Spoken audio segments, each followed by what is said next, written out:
Hey Rodney, Chuck Hughes here with the video response for your how do you store your games when you're done playing with them. I am almost identical to you in how I care for my games and how I store them. I don't treat them like they're in a museum.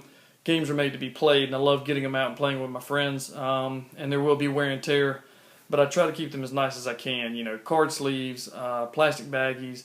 And I often use the manufacturer's box as best I can, and the inserts. And most of the time, I will use their inserts, unless you start putting expansions in, and or you got card sleeves or a lot of different bags.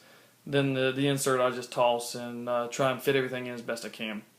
I do have some friends who they just sweep the things into the box when the game is done.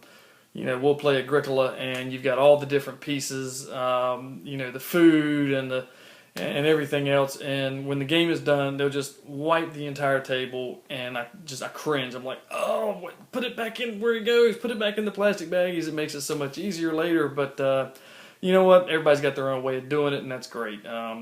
So let me show you some solutions that I've got for how I store some of my games. Alright, let me start with card games. Like Star Wars the card game, I've got my light side card sleeve there in the Fantasy Flight sleeves, and I put them in a deck box. I love deck boxes.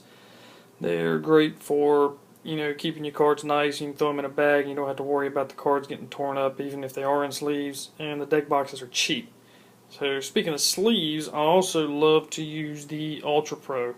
These things are great. They're a little bit more expensive, like you talked about with the Dragon sleeves, but they keep the cards really nice. And I especially love the clear ones like I've got here on my Netrunner cards. I like to see the backs and the fronts of the cards. I mean, I like the artwork, so that's just one of the things I like to use is the Ultra Pro. And for keeping stuff in the manufacturer's box, like with Eminent Domain here, I've used the manufacturer's box, and I've used their baggies, to keep their chits and their little tokens and everything. And I haven't sleeved these cards yet, and I can't decide if I'm going to or not. But one of the greatest inventions since sliced bread has got to be the Hugo's Amazing Tape. This stuff is the greatest stuff. I love it. It's perfect for keeping cards like this together in little packs so they don't slide around, they don't get beat up too bad in the box. This stuff, Hugo's Amazing Tape, it's a little expensive, but well worth the money.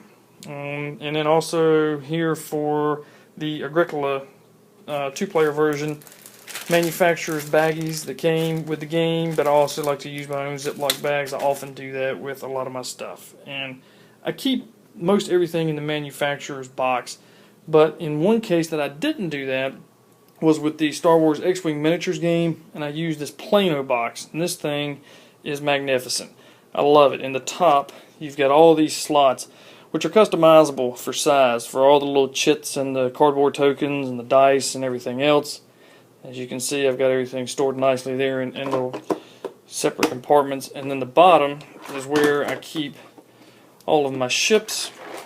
I've got room for the instructions on top. And then again, the customizable slots to keep my ships in, keep them nice. I love this Plano solution.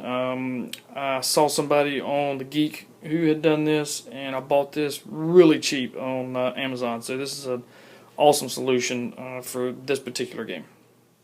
Alright, I hope you enjoyed that quick peek into how I store most of my games, and I wanted to say that I love the show. Keep up the great work.